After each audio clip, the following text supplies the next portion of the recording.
Titanic जहाज के डूबने के 14 साल पहले ही किसी ने बता दिया था कि टाइटैनिक डूबने वाला है और आपका जो चेहरा है बिल्कुल वैसे ही दिखने वाला कोई और इंसान इस दुनिया के दूसरे कोने में मौजूद हो सकता है, जैसे कि एंजो फरारी के केस में हुआ था। कोइंसिडेंस यानी इत्तेफाक एक ऐसी चीज होती है जो कि आपकी रीढ़ की हड्डी पर चिल्स भेज देगी। इस वीडियो को पूरा जरूर देखना, लास्ट में आप आश्चर्य के चलते बेहोश हो जाओगे। टाइटैनिक साल 1898 में मॉर्गन रॉबर्टसन ने एक किताब लिखा जिसका नाम था the Rick of the Titan. उसमें उन्होंने एक जहाज के बारे में जिक्र किया था, एक लग्जरी शिप का जिक्र किया था जिसका नाम था टाइटन, जो कि डूब जाता है। साल 1912 में असल टाइटैनिक की डूबने की इवेंट हुई। मतलब मॉर्गन रॉबर्टसन की वो किताब टाइटैनिक के डूबने के 14 साल पहले ही पब्लिश हुई थी। 14 साल पहले वाली किताब के फिक्शनल कहानी में भी यही जिक्र किया गया था कि उस टाइटन जहाज को लोग अनसिंकेबल बोलते हैं, मतलब एक ऐसा जहाज जो कभी डूब नहीं सकता। और आप मानोगे नहीं, असल जिंदगी की टाइटैनिक को भी अनसिंकेबल कहा जाता था। और हद है यार, आप तब कहोगे जब आप ये सुनोगे कि उस किताब में 14 साल पहले ये लिखा गया था कि एक आइसबर्ग यानी एक बर्फ के टुकड़े में टकराकर टाइटैनिक डूबेगा। और असल जिंदगी के टाइटैनिक के साथ भी यही हुआ। किताब की कहानी में वो जहाज आधी रात यानी मिडनाइट में अप्रैल के महीने में डूबता है और डूबने की पोजीशन होती है न्यू फाउंडलैंड नाम की एक आइलैंड से 400 मील दूर। और असल में जब टाइटैनिक डूबा तब इसका position exact 400 miles from new फाउंडलैंड था। और मिडनाइट यानी आधी रात को ही ये घटना हुई थी और अप्रैल के महीने में ही हुई थी। क्या ये सिर्फ एक इत्तेफाक है? आपको क्या लगता है, कोई इतना स्पेसिफिक घटना कैसे प्रेडिक्ट कर सकता है? Your brain's apophenia. आपके दिमाग में एक चीज होता है जिसे एपोफेनिया कहते हैं। एपोफेनिया मतलब आप किसी जानकारी में वो जानकारी ढूंढ लेते हो जो कि है ही नहीं। जैसे रैंडम आवाजों में अपना नाम को सुनना। जैसे अगर आप दूसरे देश की स्पेनिश या इंग्लिश गाने सुन रहे हो और उसमें आपको कोई हिंदी वर्ड सुनाई दे तो वो एपोफेनिया कहलाएगा। इंग्लिश छोड़ो, हिंदी में भी ये आजकल होता है। अगर पद्मावत मूवी की खली भली गाने को आपने सुना है तो उसमें वो कुछ दूसरे लैंग्वेज में लाइन कहता है पर आपको ये सुनाई देता है, जल्दी या गैस वाला, जल्दी या गैस वाला, जल्दी या गैस वाला, गैस वाला, गैस वाला। मतलब नॉन हिंदी में भी हिंदी सुनाई देता है। एक फॉल्स पैटर्न पकड़ लेते हो आप। Neil Armstrong audio. Neil Armstrong ने कहा था स्मॉल स्टेप फॉर मैन। अगर आप उनकी वो लाइन की रिकॉर्डिंग को रिवर्स करोगे यानी उल्टा करोगे तो आपको ये सुनाई देगा, मैन विल स्पेस वॉक। आप ही सुन लो।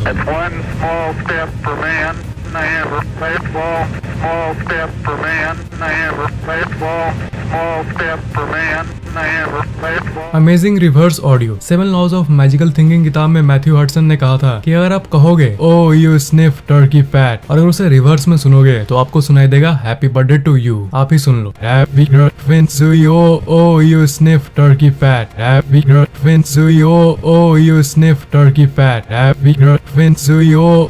Amazing irreversible audios. अभी तो 2 ऑडियोज मैंने आपको सुनाया, उनको अगर आप सीधा बोलते हो तो कुछ और उसे रिवर्स यानी उल्टा कहते हो तो कुछ और। पर इत्तेफाक से ऐसे कई मैजिकल वर्ड्स और लाइंस भी है इस दुनिया में जो ऐसे होते हैं जिन्हें अगर आप सीधा बोलोगे या उल्टा वो दोनों सेम ही सुनाई देगा आपको। जैसे से यस, इसको रिवर्स करने पर देखो क्या सुनाई दे रहा है, से यस, से यस, से यस, से यस, से यस, से यस।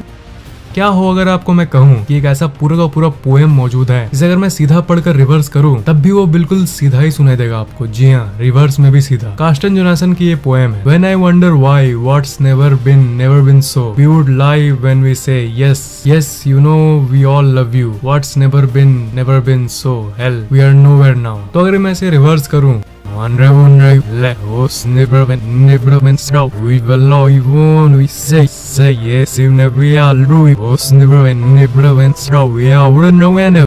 तब भी आपको लगभग ये सीधा ही सुनाई दे रहा होगा, है ना? Amazing isn't it? जुड़वा भाइयों की जुड़वा जिंदगी। जुड़वा भाई है वो कोई बड़ी बात नहीं है, पर जुड़वा जिंदगी हो ये तो डेफिनेटली शॉकिंग है। साल 1940 में 2 आइडेंटिकल ट्विंस जन्म के साथ ही एक दूसरे से बिछड़ गए थे। मतलब हॉस्पिटल में ही, अनाथालय में जन्म के समय इनको दूर दूर के फैमिली ने अडॉप्ट कर लिया था, जिनका आपस में कोई संबंध नहीं था, अननोन टू ईच अदर। दोनों का नाम इत्तेफाक से जेम्स ही पड़ा और इत्तेफाक से दोनों ने लॉ की ही पढ़ाई की। दोनों दुनिया के अलग अलग कोने में रहते थे, दोनों का आपस में कोई कनेक्शन नहीं था, पर फिर भी अनजाने में दोनों ने लॉ की पढ़ाई। इत्तेफाक से दोनों के पास कारपेंटरी की महारत थी। इतना काफी आपको चौंकाने के लिए नहीं? ओके, तो सुनो। दोनों की वाइफ का नेम लिंडा था, दोनों के बेटे का नाम जेम्स ही था, दोनों का एक बार तलाक भी हुआ, दोनों की दूसरी वाइफ का नाम बेटी ही था और दोनों के पास एक कुत्ता था जिसका नाम दोनों ने टॉय ही रखा था। सोचो, जब ये आपस में बात करते होंगे तो कुछ ऐसा हुआ होगा, हे दोस्त तुम्हारा नाम क्या है? मेरा नाम जेम्स है। वाओ, मेरा भी नाम जेम्स है। तुम्हारे बेटे का नाम क्या है? मेरे बेटे का नाम जेम्स है। Amazing man, same here. तुम्हारे वाइफ का नाम क्या है? लिंडा। अबे ये तो मेरी वाइफ है। तुम्हारे कुत्ते का नाम क्या है? टॉय। भाई भाई भाई ये क्या हो रहा है भाई? मतलब मेरी और तुम्हारी जिंदगी एग्जैक्ट सेम है, तो इसका मतलब मैं अब तुम्हारे बारे में हर कुछ जानता हूँ। ये सब बात इन्हें तब पता चली जब लगभग 40 साल बाद ये आपस में इत्तेफाक से 1979 में मिले। Balloon coincidence. साल 2001 में जून के महीने में इंग्लैंड में रहने वाली एक 10 साल की एक बच्ची, जिसका नाम था लॉरा बक्सटन, वो आसमान में एक बैलून छोड़ी। उस बैलून के ऊपर ये लिखा था कि अगर किसी को ये बैलून मिले तो वो कृपया करके उसे लॉरा बक्सटन यानी मुझे वापस भेज देना, क्योंकि ये बैलून मेरे दिल के बहुत करीब है। और अपना फुल एड्रेस भी बैलून के ऊपर वाले पैम्पलेट में लिखी। करीब 7 दिन बाद वो बैलून वापस नीचे आता है। उसके अंदर का गैस खत्म होने के चलते और एक गार्डन में फंस जाता है। तो उस घर का मालिक उस बैलून को देखता है और उस पर सटे हुए नोट को पढ़ता है कि लॉरा बक्सटन को इसे वापस कर देना है। तो फिर वो फार्मर अपने पड़ोस की एक बक्सटन फैमिली के पास जाता है, जिसमें लॉरा बक्सटन नाम की एक छोटी सी लड़की रहती है। पर ये वो लॉरा बक्सटन नहीं थी। ये लॉरा बक्सटन उस लॉरा बक्सटन से 225 किलोमीटर दूर रहती थी। Can you believe that? एक बैलून जो कि सेम नेम के लड़की के पास गया, वो भी 225 किलोमीटर का सफर तय करके हवा में। बलून का उड़ना कितना रैंडम होता है। हर सेकंड का हवा ये तय करता है कि बलून कहाँ जाएगा। फिर भी इत्तेफाक से सेम नाम की लड़की तक वो बैलून पहुंचा। Wow, just awesome. तो जब उस दूसरे लॉरा बक्सटन के पेरेंट्स ने देखा कि इतना बड़ा इत्तेफाक हुआ, तब वो उसी एड्रेस को फॉलो करके पहले लॉरा बक्सटन के घर गए। वो लॉरा बक्सटन जो कि वो बैलून छोड़ी थी। तो फिर दोनों लॉरा बक्सटन एक साथ मीट किए। उसके बाद जो जानकारी निकल कर आई वो और भी ज्यादा इंटरेस्टिंग थी। नंबर 1, दोनों का एज बिल्कुल सेम था। नंबर 2, दोनों अपने बाप की इकलौती बेटी थी। नंबर 3, दोनों का हाइट बिल्कुल सेम था। नंबर 4, दोनों का आंखों का कलर बिल्कुल सेम था। नंबर 5, दोनों का हेयर कलर बिल्कुल सेम था। नंबर 6, जब वो मीटिंग करने आए तब दोनों लड़की जीन्स और पिंक स्वेटर पहनी थी। मतलब इत्तेफाक से पहली मुलाकात के दौरान भी कपड़े भी सेम थे। नंबर 7, दोनों के पास 3 साल के कुत्ते थे, पेट कुत्ते। नंबर 8, दोनों के पास सेम ग्रे कलर का रैबिट यानी खरगोश था। तो इतना कुछ कैसे मिल सकता है और वो बैलून इन्हें आखिर कैसे जोड़ सकता है? Kings double. साल 1900 में मोन्जो इटली में किंग उमर्टो 1 रेस्टोरेंट में गए डिनर करने के लिए। उस रेस्टोरेंट का मालिक को देखकर किंग चौंक गए, क्योंकि वो एकदम उनके जैसा दिखता था। उनके मूंछों का शेप, उनके शरीर का शेप एकदम बिल्कुल एग्जैक्ट। संयोग यहीं पर खत्म नहीं होता, दोनों एक जैसे दिखते थे, ये कोई बड़ी बात नहीं है। जब ये एक जगह पर बैठ के बात की है तभी आपस में और भी कई सिमिलरिटीज पाए। दोनों का जन्म एक ही दिन हुआ था, जो कि था मार्च 14, 1844। मतलब दोनों एग्जैक्ट सेम उम्र के थे। फिर ये पता चला कि दोनों का जन्म एक ही शहर में हुआ था। दोनों का वाइफ का नाम एक ही था, मार्गरेटा। और जिस दिन किंग राजा बना उसके सर पर ताज लगा, उसी दिन इधर ये रेस्टोरेंट भी खोला। मतलब दोनों का सक्सेस डे भी एक ही था। और इसको सुन के अगर आपको आश्चर्य वाली फीलिंग नहीं आई तो उसी साल जुलाई 29 को उस रेस्टोरेंट के ओनर को गोली मार दी किसी ने, उसके किसी दुश्मन ने। और उसी दिन सुबह में उसकी मौत हो गई। और उसी दिन शाम को किंग को भी किसी ने मार दिया। मतलब दोनों की मृत्यु भी एक ही दिन में हुई। King Louis bad date. साल 1760 में जब किंग लुइस एक बच्चे थे तब उन्हें एक एस्ट्रोलॉजर ने कहा था कि हर महीने के 21 तारीख को चौकन्ना रहना, सावधान रहना। 21वां डेट बहुत खराब हो सकता है तुम्हारे लिए, हर महीने का 21वां दिन। तो अब सुनो, जून 21,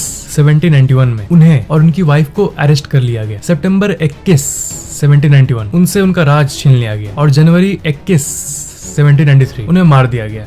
What to say now man? Enzo Ferrari and Mesut Ozil. यह है एंजो फरारी जिनकी मृत्यु 1988 में हुई थी, और इधर है फुटबॉलर मेसूट ओजिल जिनका जन्म 1988 में हुआ था। मतलब जब ये मरे उसके 1 महीने बाद ही इनका जन्म हुआ। तो बहुत लोगों का मानना है कि फेरारी के फाउंडर का पुनर्जन्म हुआ है। अब ये डिपेंड करता है कि आप पुनर्जन्म पे विश्वास करते हो या नहीं, पर जो है वो है और वो भी आपके सामने है। लाइट की स्पीड एंड गिजा पिरामिड्स। लाइट की जो एग्जैक्ट स्पीड है यानी प्रकाश की जो एग्जैक्ट गति है, वो गिजा के रहस्यमय पिरामिड का जो लैटिट्यूड है, दोनों सेम है। क्या एक इत्तेफाक है? लैटिट्यूड और लॉन्गिट्यूड को एग्जैक्ट लोकेशन पता करने में लगाया जाता है। तो इत्तेफाक से speed of light and pyramid की एग्जैक्ट पोजीशन दोनों सेम है। तो फैक्ट ये है कि दोनों मैच करता है। क्या ये सिर्फ एक इत्तेफाक है या फिर एलियंस ने इसी पोजीशन में पिरामिड को बनाया ताकि वो इंसान को ये बता सके कि हम लाइट की स्पीड से स्पेसशिप से आए हैं, और यही दिखाने के लिए अपने निर्माण को उन्होंने ये पोजीशन दिया। May be it's just a theory. Coincidence photos. अब आपको कुछ इंटरेस्टिंग इत्तेफाक वाले फोटोज दिखाता हूँ। इस फोटो में एक गाड़ी है और इत्तेफाक से इसके ऊपर लगा हुआ फोटो उसके आगे मौजूद असल पहाड़ से मैच करता है। इसी में जो किसी लड़के ने बस पर खींचा था। और इन दादाजी लोगों का आपस में कोई कनेक्शन नहीं है, पर फिर भी इत्तेफाक से ऐसा लग रहा है कि ये टकले टकले टकले एक जगह क्यों बैठे हुए हैं। यहाँ पर 2 अलग अलग डब्बे हैं जो कि मॉल में रखा हुआ है, पर दोनों के ऊपर मौजूद प्लेट की पिक्चर को अगर मिलाकर देखें तो लगेगा कि एक ही बड़ा प्लेट है, पर असल में ये दोनों अलग अलग पिक्चर्स है और इत्तेफाक से सेम लग रहे हैं। इस फोटो में आपको कुछ अजीब दिख रहा है? इस जगह मैं होता तो बोलता, आंटी आपका शर्ट और मेरे मोबाइल का कवर सेम सेम। इस फोटो में रिफ्लेक्शन का कमाल देखो। ये थग लाइफ कार के अंदर अंदर बैठा है या बाहर, फ्लेमिंगो नाम का चिड़िया का एक झुंड जब आपस में ग्राउंड में एक बड़ा फ्लेमिंगो बनाते हैं तब कुछ ऐसा इत्तेफाक होता है। Amazing isn't it? पहली बार देखने पर ही आप इस फोटो में अमेजिंग क्या है उसे ढूंढ लोगे। इस फोटो को ध्यान से देखो, कितने अच्छे से ये अलाइंड है ना। लग रहा है कि असल दुनिया इसी इमेज का पार्ट है। इत्तेफाक सच में एक अमेजिंग चीज है। कोइंसिडेंस यानी इत्तेफाक किसी भी हद तक जा सकता है और ये भी हो सकता है कि बिल्कुल आप ही जैसा दिखने वाला इंसान कहीं और इस दुनिया के दूसरे कोने में मौजूद हो और शायद ब्रह्मांड भी इत्तेफाक से आपको ये वीडियो दिखाया है ताकि आपकी जिंदगी पलट जाए। जी हाँ, मैं आपको एक ऐसी ऐप के बारे में बताने जा रहा हूँ जो कि आपकी लाइफ बदल देगी। अल्टीमेट ब्रेन बूस्टर एक ऐसा ऐप है जिसके अंदर ऐसे फ्रीक्वेंसी के बाइनोरल म्यूजिक है जो कि आपके दिमाग को और तेज करता है, आपके स्मरण शक्ति और एकाग्रता शक्ति को बढ़ाता है। और इस ऐप की लिंक इस वीडियो के नीचे डिस्क्रिप्शन में मौजूद है। और ध्यान देना, नीचे वाली लिंक ही इकलौती one and only official link, किसी और सोर्स पर ट्रस्ट मत करना। इस ऐप में आपको कई तरह के बीट्स मिलेंगे। स्टूडेंट हो तो पढ़ाई के पहले स्टडी म्यूजिक सुनो और उसके बाद जो आप पढ़ोगे वो आपको जल्दी याद होने लगेगा। दिमाग तेज करना है तो जीनियस फ्रीक्वेंसी सुनो और ये आपकी बुद्धि को अनलॉक कर देगा। मेमोरी म्यूजिक से आपकी स्मरण शक्ति 10 से भी ज्यादा गुना बढ़ जाएगी। और ऐसे कई तरह के जादुई म्यूजिक आपको इस ऐप में मिलेंगे। फोन के लगभग 70% वॉल्यूम में डेली बस 1 मिनट म्यूजिक को सुनो अपने गोल के हिसाब से और आपको इसका असर कुछ ही हफ्तों में दिखने लग जाएगा। लाखों लोगों की जिंदगी पलटने वाली इस ऐप की कीमत सिर्फ ₹199 है। इस वीडियो के नीचे डिस्क्रिप्शन में ऊपर एक लिंक होगा, उस पर क्लिक करोगे तो आप गूगल प्ले स्टोर पर आ जाओगे। फिर आप इस ₹199 पर क्लिक करना, उसके बाद अपनी credit card, debit card, net banking या कोई भी पेमेंट डिटेल्स डालना और पे करने के बाद ऐप डाउनलोड हो जाएगा और मैजिक म्यूजिक की दुनिया का आपको लाइफ टाइम एक्सेस मिल जाएगा। आपके पास थोड़ा टाइम हो तो ऐप खोल के फिर इस 3 लाइन पर क्लिक करके रेट दिस ऐप पर क्लिक करके प्ले स्टोर पर 5 रेटिंग भी दे देना। बहुत खुशी होगी मुझे। जरूरी बात यह है इस ऐप को वही लिंक से परचेज करना जो मैंने नीचे डिस्क्रिप्शन में दिया है। किसी भी और सेम नेम वाली नकली डुप्लीकेट ऐप को यूज मत करना। वीडियो के नीचे मौजूद लिंक ही इकलौती ओरिजिनल ऐप की लिंक है। इन सारे म्यूजिक में ऐसे परफेक्ट फ्रीक्वेंसी मौजूद है कि वो आपके दिमाग के सारे पावर्स को अनलॉक कर देगा। एक बार ट्राई करो, आप चौंक जाओगे। लिंक तो वीडियो के नीचे डिस्क्रिप्शन में मौजूद ही है। दोस्त, खरीदने के बाद एक काम जरूर करना, ऐप को खोलना, फिर इस 3 लाइन पर क्लिक करना, फिर रेट दिस ऐप पर क्लिक करना और 5 स्टार रेटिंग दे देना। इससे हमारा मनोबल और बढ़ेगा। वीडियो को लाइक, कमेंट और शेयर जरूर करना और अगर आपने अभी तक सब्सक्राइब नहीं किया है तो सब्सक्राइब जरूर कर लेना और अगर आपने अभी तक बेल आइकन ऑन नहीं किया है तो ऑन जरूर कर लेना।